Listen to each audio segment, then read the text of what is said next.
Welcome guys to our 10th session of the First Do No Harm Summit. It has been an absolute cracking weekend, and if you couldn't tell, my brain is slightly fried because I was just about to call it the Stronger Bond Workshop. That's just because there's been so much information in the videos that not only have I been hosting it, I've been listening, I've been taking notes, I've been trying to learn stuff, and really I should sit down and binge watch all of this tomorrow when I have my day off. But hopefully you guys have been having a great time so far, and those of you who have been watching live, thank you very, very much. And again, a big thank you again to our previous presenters throughout the last couple of days. What we are presenting on, Christine from Equine Muscle Matters, who is an absolutely amazing body worker. She actually works with my boy Custard and makes a huge difference, to the point where he would drop everything and me in a heartbeat to go and see her, because she's so because he likes her work on him so much. He feels so great afterwards. So she's absolutely amazing, and she's got some really great information to share with you. Before I hand it over to Christine though, just a couple of quick notes. If you have any questions throughout the presentation, please do pop them into the comments or the chat box. We are very happy to read them out and answer them as we go. However, if we do skip forward a little bit further, we'll collate those missed questions and summarise them at the end of the session. Of course, if you can't stay for the entire session, we know that in Australia it's 5 p.m, so some of you are probably trying to feed horses or get dinner ready or all those kinds of things. That's okay. The videos are going to be in our Facebook group, so you can watch them on replay as long as you like. Just put the hashtag replay in front of it so that we know that you're catching up. And if you are preferring to watch via webinar, the link will be emailed out to you later tonight or early tomorrow morning. So you can binge watch all of the sessions that we have had so far. So without any further ado, I'd like to hand over the reins to Christine. Welcome, Christine. Thank you, and thank you for that absolutely amazing introduction. I hope I live up to expectations. You do. You already know you do. Okay, so as you said, I'm going to talk a little bit about strengthening and suppling your horse. I think it's really important for horse owners to have some things that you can do with your own horses. So in between bodywork sessions, or if your horse is feeling a little bit stiff, or you're away at a competition, or whatever that may be, that you've actually got some tools that you can use to help your horse. So just a little bit about me first of all. So I'm an equine body worker, and within that I have a range of different modalities that I use. So I've done the equinology body worker qualification, I've done kinesiology taping, dry needling, photonic therapy, and lots of other things that I can't remember off the top of my head. So I first qualified as a body worker straight out of uni. So when I was 21, I think I took the course and probably qualified at 22. So been qualified for a long time. But really, I suppose I've only been doing this as a full-time job for about the last 3.5, 4 years. And then I also have a range of other qualifications. So I've got a degree in equine science and also a postgrad certificate in equine science. For years I worked as a riding coach, so I do understand the difficulties that a lot of riders have with their horses, and I suppose that's really what made me want to learn even more about the horse's body and helping the horse to cope with whatever riding it is that we want to do. But on top of that, I really believe that the rider has a big impact on the horse as well, and so I'm studying a diploma of remedial massage and also a degree in osteopathy, so that I can work with horses and riders in the future. So I'm just going to get the formal bit out of the way. So this presentation is designed to give you some suggestions for strengthening and suppling your horse, but it isn't intended to replace qualified therapists or your vet. So some of the techniques that I'm going to give you, they're pretty much suitable for the majority of horses, but obviously if your horse does have any issues, you might need to consult your own therapist or vet. And especially if when you're doing any of these exercises, your horse is struggling, then I would suggest that you get some advice. So just a few things for you to consider. So it's always important to remember what your goal is. So obviously different disciplines, different levels of competition or riding are going to have different requirements for your horse, and so that might impact the types of things that you're going to be doing with your horse. The age and condition of your horse is really important. So your younger horses are going to be pretty flexible, but maybe not as strong. Your middle-aged horses, so you're anything from 8 through to 12, they're going to be pretty strong, providing they've been ridden correctly and they don't have any injuries. And then your older horses, again, they are going to start decreasing in suppleness and then also strength. So when I give exercises to owners to do after I've seen their horse, I take all of those things into consideration, as well as what I'm actually seeing in the horse's body, to make sure that the exercises that I'm providing are going to be the best exercises to improve the horse's body. The horse's prior training also comes into effect. So not so much with the exercises that I'm going to give you today, but sometimes some of the exercises that I give to owners, they may require a certain level of training or riding ability, and obviously depending on what your horse has been trained to do is going to change the way that it is moving and using its body.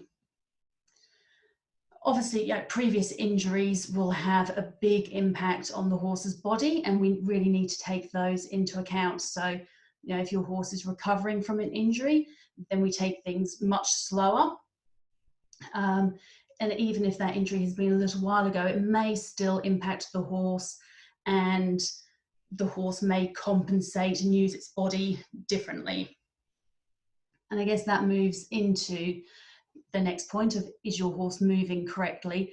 And I'm a really firm believer that what you do with your horse when you're riding has a big impact on the horse when you're not riding.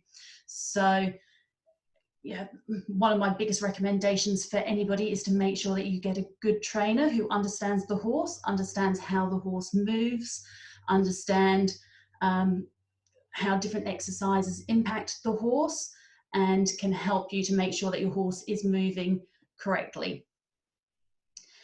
It's also important to remember that each horse is an individual. So not every horse is built the same. We know that they all have different conformations. So that may mean that they actually find some exercises much more difficult than others. So we need to adapt those exercises for the individual horse. It's really important when you're doing anything with your horse that we try and avoid fatigue as much as possible. And so if your horse starts to fatigue because you're doing a lot of different exercises perhaps, and it's not fit enough, then it actually increases the risk of that horse injuring itself. So my philosophy is to always try and get the horse to move correctly. And if they start to tire, then I either stop completely, just do my cool down, or I might move on to another exercise. And that could simply be because the horse hasn't been using certain muscles and they're finding that really difficult. It's a bit like if you go to the gym and you start doing lots of reps, at some point you're going to get tired. And when we get tired, we start to compensate and use our body differently. And that's when we actually risk injuring ourselves. Warming up and cooling down is super important. I'm not going to talk about that too much today, but please just make sure, whenever you're riding, that you do have a good warm up and a good cool down. And rest days are also really important, because your horse needs time off to allow its body to repair, so that it doesn't become injured. And one of the biggest causes of injury in the horse is repetitive strain. So just by using the same parts of the body over and over again, we get tiny bits of damage, and that can build up until it gets to the point where the horse actually then gets an actual injury. So for example, in the tendon, each time you ride the horse, there is going to be micro damage, but if we push the horse and don't allow that tendon time to recover, then at some point you're going to get a tendon injury. So why is strength and suppleness in the horse important? Now I've called it fitness and conditioning here, because really, if we're strengthening and suppling the horse, we are conditioning the horse and we're increasing the fitness. So obviously, if we've got poor fitness and conditioning, then we get reduced performance. So your horse isn't going to be performing at the level that you want it to be. And that may be that the horse is knocking jumps, it's shortening its stride, whatever that may be. Increased fatigue, so we've already talked about that a little bit. Increased risk of injury, pain, and then behavioural issues. And probably not all, but a lot of behavioural issues are linked to pain in some way. And so it is important that if you're getting behavioural issues, you look at whether there is anything that could be causing pain first. And if you've ruled everything out pain-wise, then you might start looking at training and other things that could be causing those issues.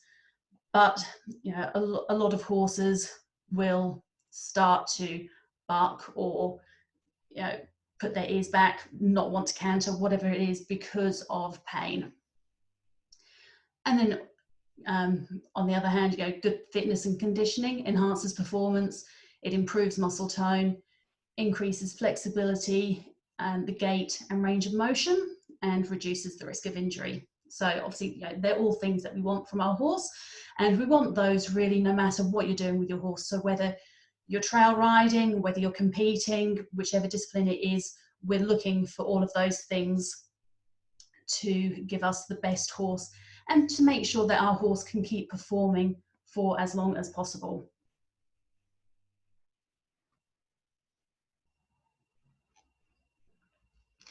So it's really important to remember that the whole body is connected. And this picture shows some of the fascial chains within the horse. So you can see that even if something starts up by the head, so if we, for example, look at the green line, it starts up around the pole, but it goes all the way through the back, down to the abdomen, and all the way down through the hindquarters. So, pain in the hindquarter can cause an issue in the front of the horse and vice versa. So whatever we're doing with the horse, we need to remember that everything is connected, and we can't just treat one area of the body and think about that as a separate entity. And one saying that I really like is that, most of us know that there's something like 600 odd muscles in the horse's body, but a different way of thinking about it is that it's actually one muscle poured into 600 fascial pockets. So that really shows how the horse is completely connected. And the fascia is, if you've ever sort of cut a piece of meat, and you can see that sort of stringy white fibrousy material in there, that's your fascia. And that pretty much surrounds and is entwined and goes through every single muscle in the horse's body. So as I said, it's just really important to remember that the entire body is connected in the horse. So I wanted to talk a little bit to start with about the surfaces that you're riding on. And riding on different types of surface can help to strengthen different structures of the horse. And so I really encourage everybody to ride on as many surfaces as you can. So try not to always just ride on a sand arena, ride on grass, go out on a trail ride, so that you're actually strengthening different structures of the horse. So your softer surfaces, so things like sand, they require more muscular effort and a greater range of motion of the joints. It is important to make sure that when you're riding on soft surfaces that they're not too deep, because that can actually cause injury when the horse is having to put more effort into, for example, lifting its leg out of the sand if it's really deep. Whereas your firm surfaces stimulate bone adaptations and can increase bone density. So I know years ago, like, when I was first doing my qualifications through the British Horse Society, and so I would have been 15, I think, and at that time it was very common to be told that when you're fitting a horse, you do lots and lots of road work and do lots of trotting on the road to strengthen the horse's tendons, I think they said at that point. That's incorrect. Yes, firmer surfaces will strengthen the bone, but if you do too much work on those firm surfaces, then you are actually going to increase the concussive forces, and so you're going to increase the likelihood of getting bony changes, arthritis and things like that. So it is a balance. I do lots of walking on roads, but very little trotting, because walking on roads is great because there's not such a concussive force. When you start trotting, you increase how hard, I guess, the legs are hitting the ground. Uneven and undulating ground increases the horse's proprioceptive skills. So proprioception is essentially knowing where the part of the body is in space at any time. So, if you only ever walk on very, very flat ground and you suddenly go onto a bit of rocky ground, you're going to really struggle, and your body's going to not quite know where to put the foot and where the ground is actually going to hit your foot. And the same for the horse. So riding them on surfaces that aren't perfectly even is very good for increasing the horse's proprioceptive skills.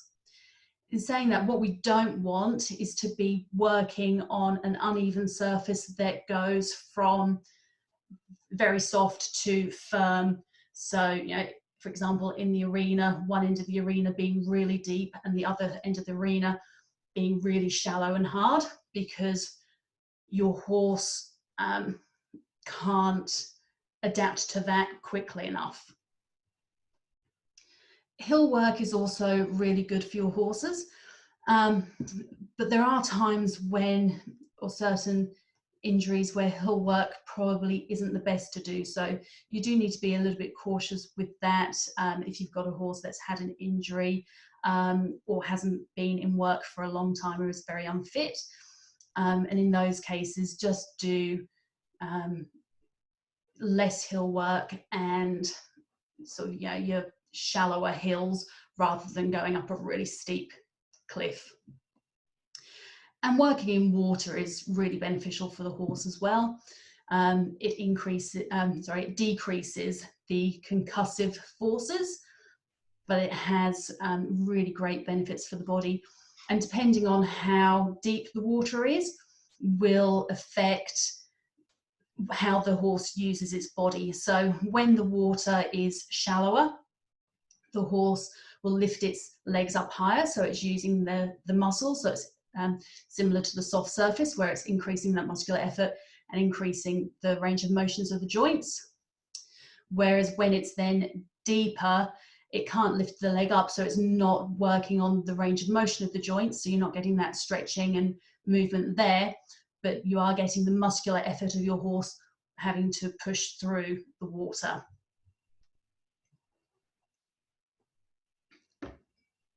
And again, with all of these, if you've been riding on one surface primarily and you move on to a different surface, just bear in mind that it is going to be different for the horse. And so you may need to scale back the amount, the length or the intensity of the exercise to allow the horse to get used to the new way that it's having to use its body. Okay, so I'm just going to talk through a few really simple exercises that you can do with your horse. These are all exercises, just thinking what I've put in there, I think they're all exercises that can be done either in hand or ridden, so entirely your preference. And the majority of these, I think, are all walk exercises, so they're suitable for any level of fitness of the horse. And so they're pretty much all exercises that whatever level of training or whatever age or breed or everything else your horse is, these exercises should be suitable for them. So this pole exercise is really simple, but it's very good for the horse's proprioception again, and also for getting them to use their core muscles a little bit more. So essentially you walk towards a single pole on the ground, and you'll have to forgive my drawing. Obviously this horse is very, it's definitely not to scale with the arena, because otherwise it would be a giant. But you've got one pole, and you can have a few poles scattered around the arena rather than just using one single pole. So you know, at the end of this, I've said go back to this pole, but you could have another pole, say at A, you know, a few scattered around the arena so you can walk through to those.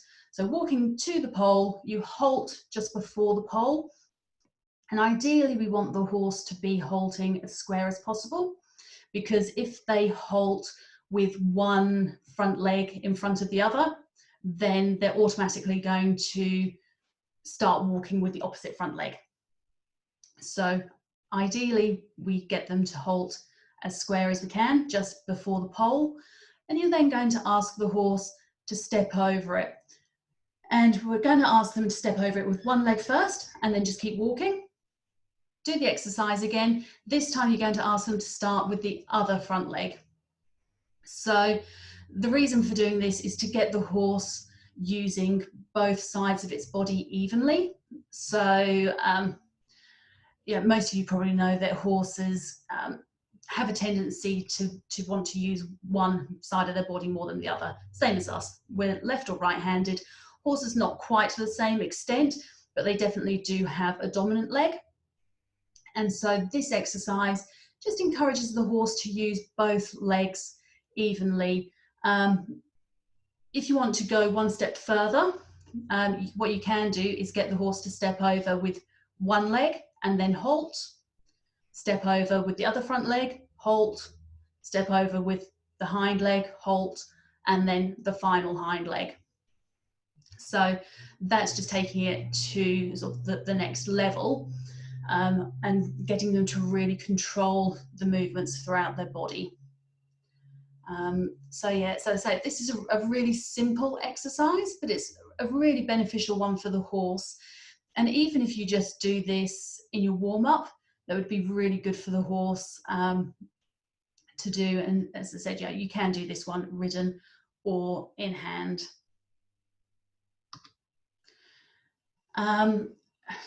Slowing the walk is another really beneficial exercise. And I'm sorry, these aren't the fun things like doing lots of jumping or going really fast. This is all about going slow and really getting the horse to think about what their body is doing and using the body correctly. So the reason that I encourage people to do this exercise is that it again increases the horse's proprioception. it increases their balance and also increases the correct use of the back muscles. And the way the horse is built, essentially its back muscles are probably the most important part of the horse for how it's going to move. So a lot of people would probably think that the hindquarters, you know, they're the powerhouse, that's where all of that power comes from.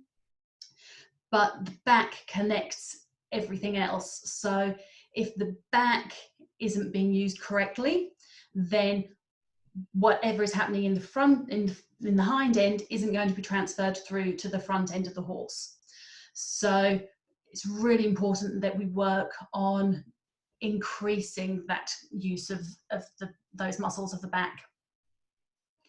So the aim of this exercise is to really get the horse walking as slowly as possible.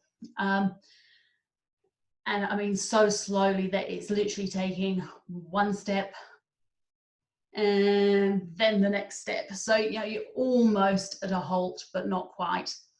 And it's important that the horse is as straight as possible and walks in a straight line. So, you know, we don't want the horse crooked, so over bending one way, because again, it's not going to be coordinating its muscles correctly. And whether it can walk in a straight line or not will tell you how connected the horse's body is. And it's a little bit like if we are riding a bike. If you're going fast, it's really easy to stay in a straight line because momentum just keeps you straight. If you ride a bike really slowly, it's much harder and you wobble all over the place. Okay, and then that takes a lot more coordination from you to keep the bike straight. And it's the same for the horse. So, you know, the faster the horse is going, the easier it is for them to stay straight. And they can do that without really having to coordinate the muscles through their back. But if they're going really slowly, then it's much harder for them and they have to really coordinate their muscles and think about what they're doing with their body. So this can be quite difficult and it can be quite challenging for the horse. So always do this for short periods of time to begin with, and then gradually increase the length of the time and the number of repetitions within your session. And so the reason for that is obviously it's hard for the horse to coordinate its back, but because it is challenging, they can get a little bit fussy while you're riding them and trying to do this. So if you can do it just for a really short period of time to begin with, slow it down and then, you know, go back to your normal walk and then try again a bit later, then your horse will start to accept that a lot better. And you can also do a very similar exercise in trot. So slowing the trot down as much as you can, so your horse almost stops, but just using enough seat and leg so you keep the horse trotting really slowly. I'm not talking so much your collected trot. You know, we haven't quite got, you know, we won't have the amount of upward movement in like your piaffe and passage, but you're just slowing the speed down.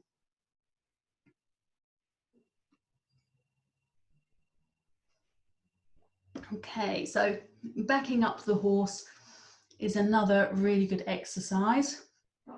And it's just getting the horse to move a little bit differently to how it usually does.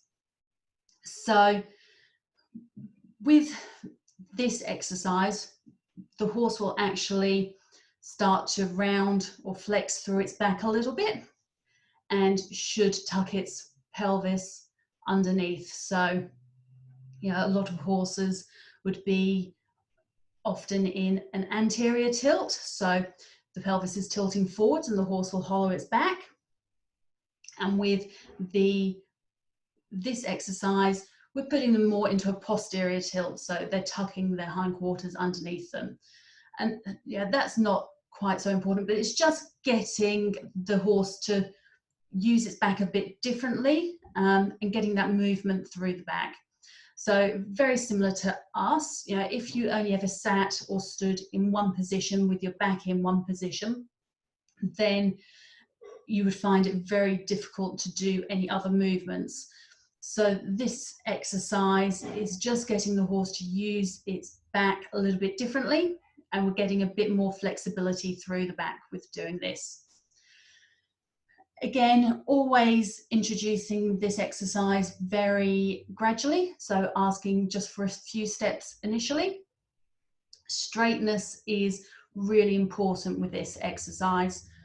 Excuse me. So, you know, if your horse is sort of swinging its quarters out one way or the other, then this exercise isn't going to have the same effect. So there's a few things to look at if your horse is swinging its quarters one way or the other, or it may swing them both ways, and that's essentially to make life a little bit easier for them.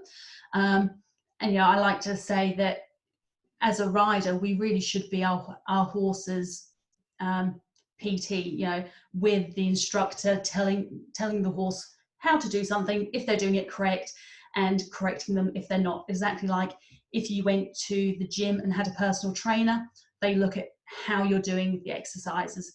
You know, they don't necessarily just make you keep doing more and more, but they will correct, you know, your form of how you're doing those, so that you get the best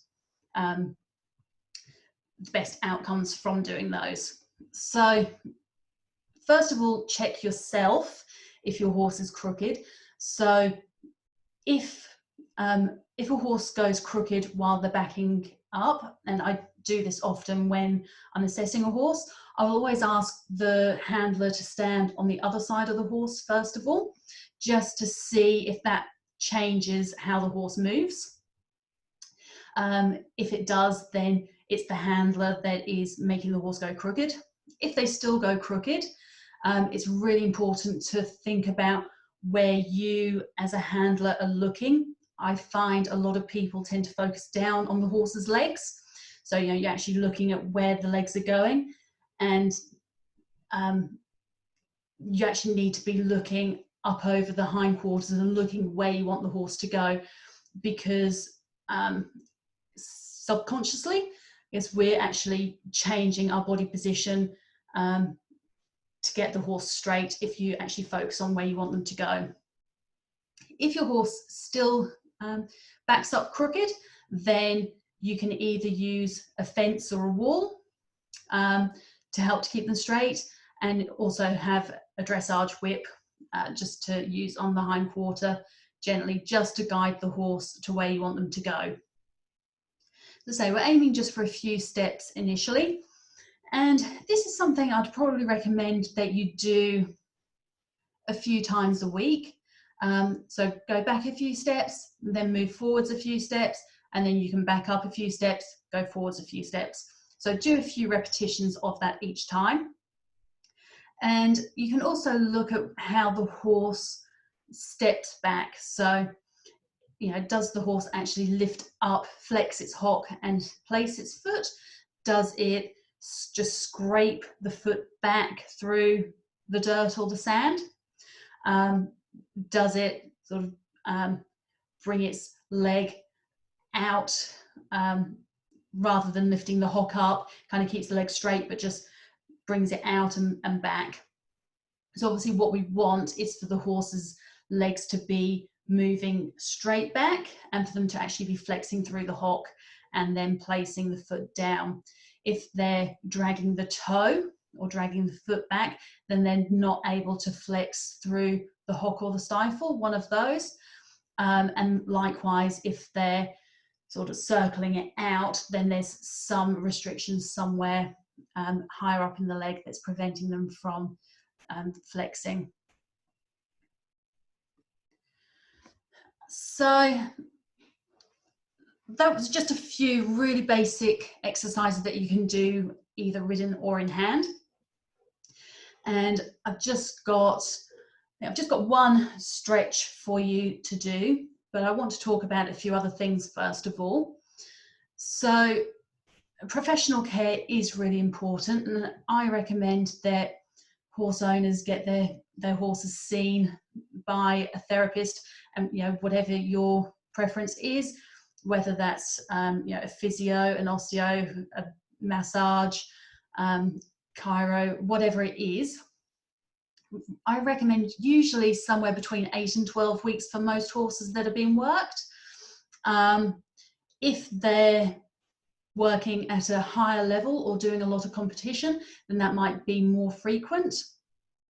And that's really important because, you know, your body worker will be able to pick up on subtle changes in the horse and give you some exercises to do and help to, I guess, make sure that the horse's body is in good condition so that it is able to work.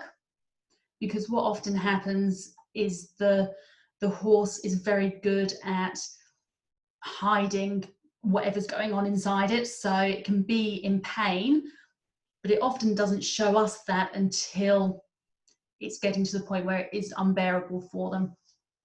So by getting your horse seen regularly by your professional therapist, you can make, you know, they have different techniques and look for very subtle indications from your horse that there's something going on, and they can make sure they can pick up on things when they are at that subtle stage before it gets to the point of your horse bucking or, you know, not doing your flying change or whatever it is that happens. Something that I think is highly underrated, and I think that's due to lack of time for a lot of people, is grooming. Grooming is really good for the horse, and I remember, again, back when I was first training, I did a whole assessment on grooming a horse and using what they call it, strapping and quartering, and you have your big massage pad that you're thudding on the horse, on their neck and across the back and the hindquarters to stimulate the blood and help the muscles. And so actually grooming is often something that I get my clients to do, and I get them to focus on certain areas of the horse, and whether that's just a general brush. I often get them to either use their hand to do a bit more massage while they're grooming, or a massage ball or something like that. But just really getting in there, and a good thorough groom for your horse is really good for stimulating the blood flow and helping your horse's muscles to recover from any soreness that they might be experiencing. Dynamic and static stretches. So we have got, I have got some carrot stretches that I'll go through with you in a little while, but the difference between your dynamic and your static stretches are essentially how you do that stretch. So your dynamic stretch is something that you would incorporate into like your warm-up, for example. So you're getting the horse to increase the amount of flexion through the neck, or you might get them to stretch down and then up. You might start to ask them to do just a small amount of a leg yield, or some transitions and things like that. So it's kind of asking them to do a mini version of what you're going to be doing in your session. So it's helping the horse to warm up by using the movements that you're going to be using later on. And if you watch things like cricket or football, when you see them coming onto the pitch and doing their warm-up, they do kicks without kicking the ball, and they might do some throws and things like that. So they're all dynamic stretches. Your static stretch is where you are going to be holding the horse into a position for usually around 30 seconds for your static stretch. So for example, stretching the horse's leg out in front of them is a static stretch. So you're pulling the horse's leg, and the horse is allowing you to take that stretch, and then you hold it in that position, and then you release it. With your static stretch, it is really important that the horse is warm, so the horse's body is warm for these. So usually I'd recommend that you do them either after exercise. You could do it if you've had a really good grooming session, then that will have warmed the muscles up a bit, or take the horse for a bit of a walk before you do any static stretches. Your range of motion. So some of these stretches that we do are all about increasing the range of motion. And I just want to mention that it's really important that you look at what the horse is able to do. So I know when I first put this when this first topic first went up, I got asked about older horses, and the previous exercises that I have discussed are suitable for all horses.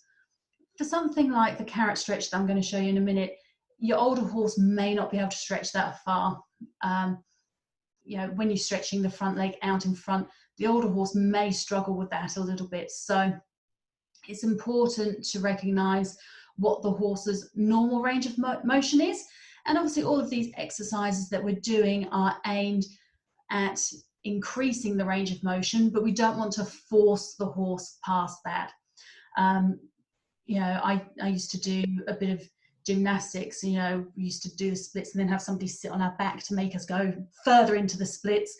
I think that sort of thing is probably frowned upon now, especially for your horse. So, we're sticking within the horse's normal range of motion and then just gradually asking them to increase that.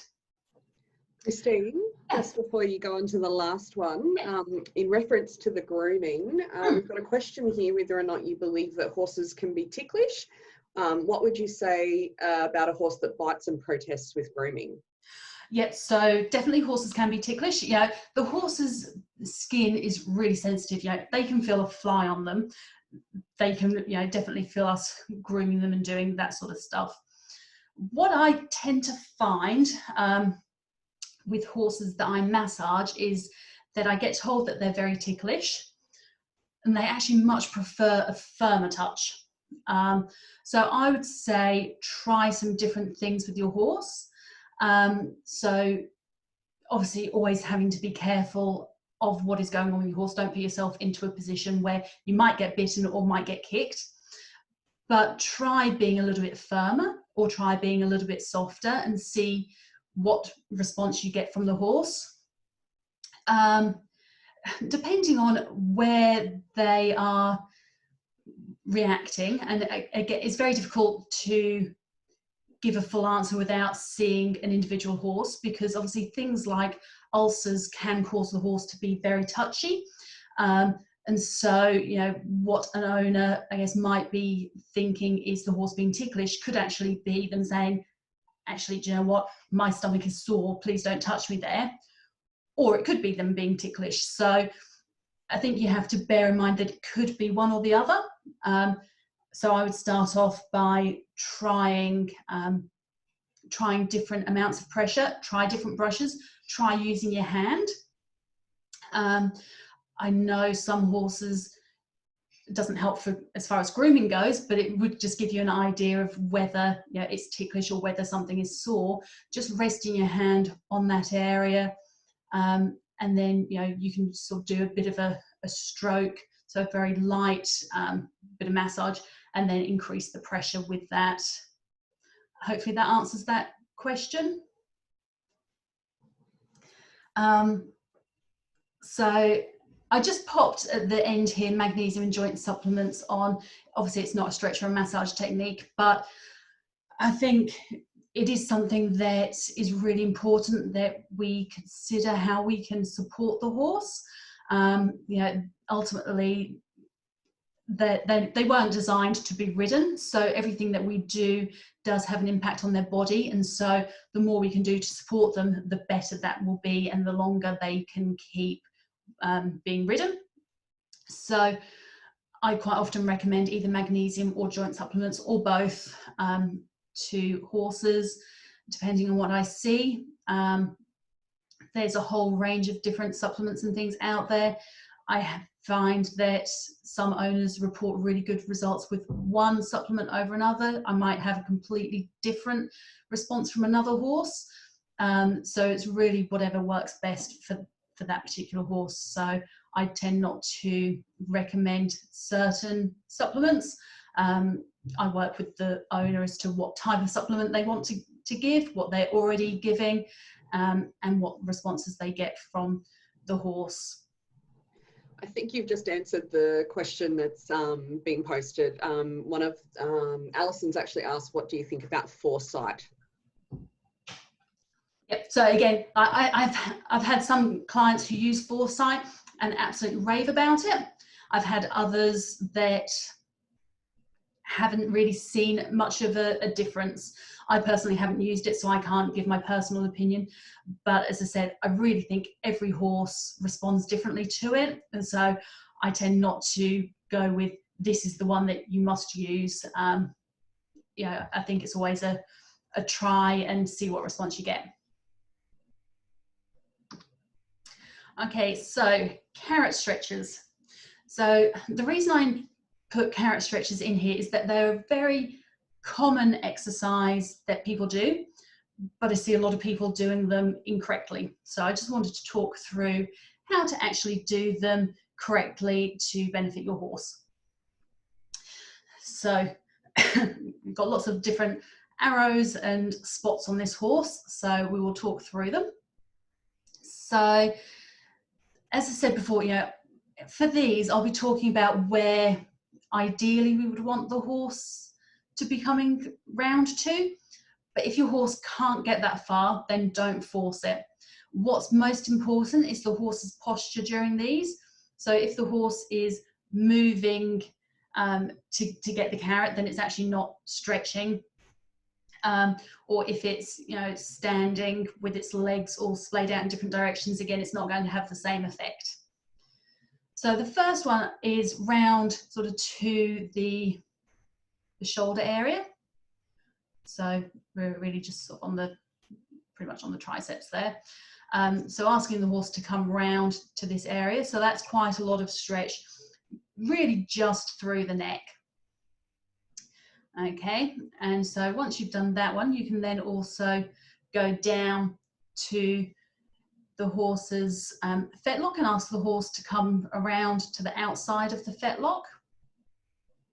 You can then go to the flank area. So this, the ones at the hindquarters are where most horses start to find them a little bit harder to do. So you can hold on to the tail and just give a gentle pull on the tail as you're bringing the horse's head round. That sometimes prevents them from just turning around, especially if you've just got a really greedy horse who will just spin around in circles to get the carrot because that's all they want. Alternatively, you can sort of put them against a wall to help them to prevent doing that. But we do need to consider, I guess, why the horse is spinning around. Is it just that they're greedy and they want the carrot, or is it that they find this really difficult and so they can't hold that stretch? So I say we ideally want them to sort of come around to the flank area, and we're wanting them to stay as square as possible with their feet and not move. So they're just actually bending around with their neck rather than sort of rotating and moving legs. This is one that a lot of horses do find really tricky if they're quite stiff. So you might only get sort of halfway along the stomach, and that's absolutely fine. Just do that, and then you can hopefully gradually increase how far they can get around over time. Now, these stretches are baited stretches, so they're kind of a static stretch in that we're holding it. But obviously we're using the carrot as the bait to get the horse to hold that stretch themselves. So it is important for these to try not to let the horse just bite the carrot and then go straight again, because they haven't actually held that stretch for any length of time. So you almost kind of want to tease them a little bit with the carrot first and then give it to them sort of towards the end of the time of holding that stretch. And for this, yeah, we want to hold them if possible. Ideally we'd be holding them for around 20 seconds. A lot of horses don't quite manage it for that long because they're just, they get very impatient and want the carrots. Very similar one, going down to the horse's hock and then down to the back fetlock. So they just have different effects on how much spinal flexion there is. So the lower the stretch is, the more lift there's going to be through the back, so the more the spine is going to go into flexion. And then if we look at the blue arrows, I've got one, so bringing the carrot between the horse's legs and encouraging the horse to come down and bring its head between its front legs, so between its knees first of all, and then same thing but a bit lower down by the fetlock. You do see a lot of exercises where they encourage you to sort of bring the horse's chin to its chest area. It's not one that I tend to recommend very often because it really sort of compresses the horse's spine through the neck, so the cervical vertebrae. And it's important to remember that the horse's spine sort of runs down here. So it's not at the top of the neck, as a lot of people think, and it's kind of in a bit of an S shape. So this part here, especially where we sort of go into that curve, can get really compressed. And so horses that work very much behind the vertical, so they've almost got their chin on their chest there, really compresses that area. And likewise, this exercise can do that if it's done incorrectly. And then the last carrot stretch that I've got there is going to be one to put your horse into extension through the spine. So we're getting the horse to stretch up and out as far as you can. For this one, I often find that it's good to do over a fence or over a stable door or something, because it actually then prevents the horse from just stepping forward to get the carrot. Because they've got that barrier there, they actually then have to stretch out and flex through their neck and their back. Christine, how high would you recommend that going? Obviously, some of us are a lot shorter than our horses. Yes. Look, it depends on how long you're holding it for and how often you're doing it. I would recommend varying the height. If you watch horses in the wild, or even in your paddock, if you've got a tree that they like, I think our mulberry tree is pretty dead now, but the horses used to love eating leaves off it. And they stretch really high. And all of these are just about getting the horse to be in different positions. So obviously you wouldn't want to be having your horse's head up super high for 10 minutes or something, but for 20 seconds, go as high as you can, see how high your horse can go.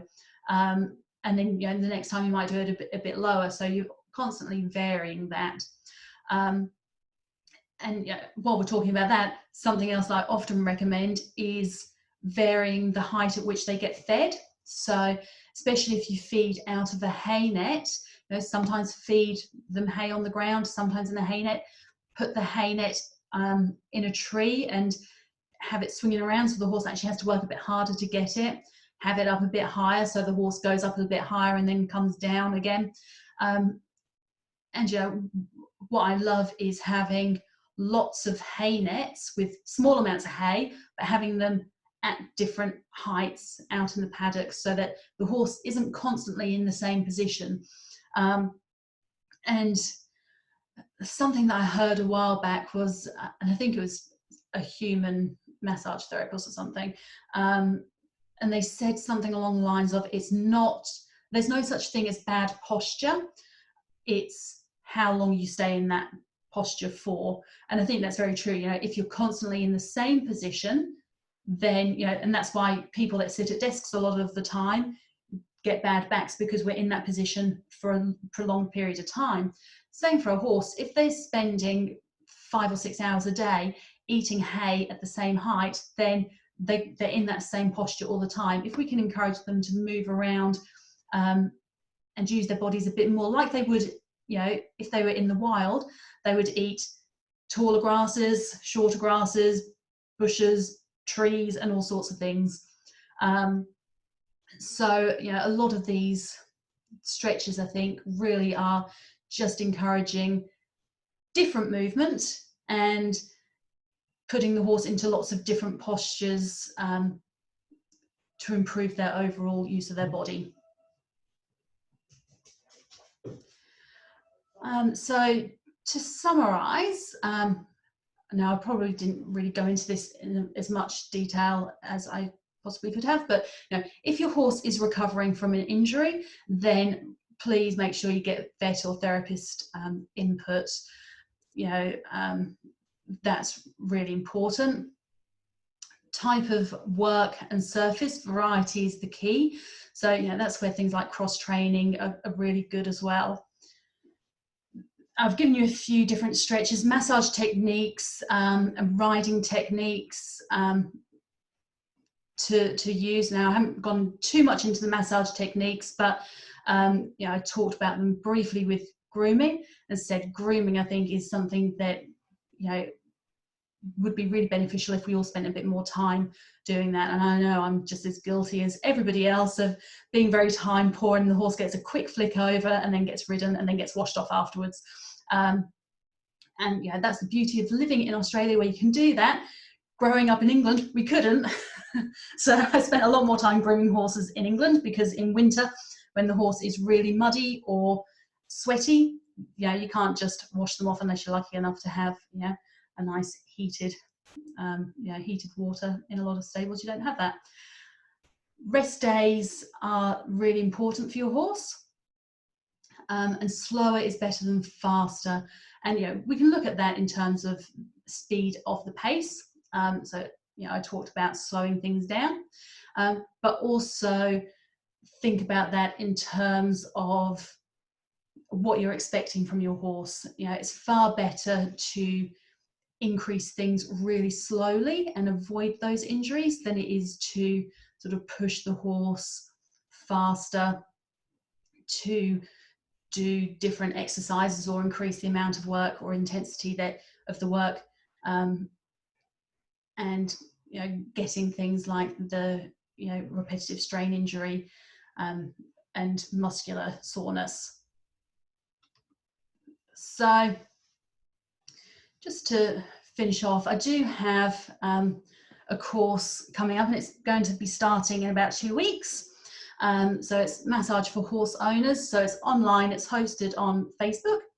And within that, I will teach you how to check your horse for signs of muscular soreness and some basic massage techniques that you can do.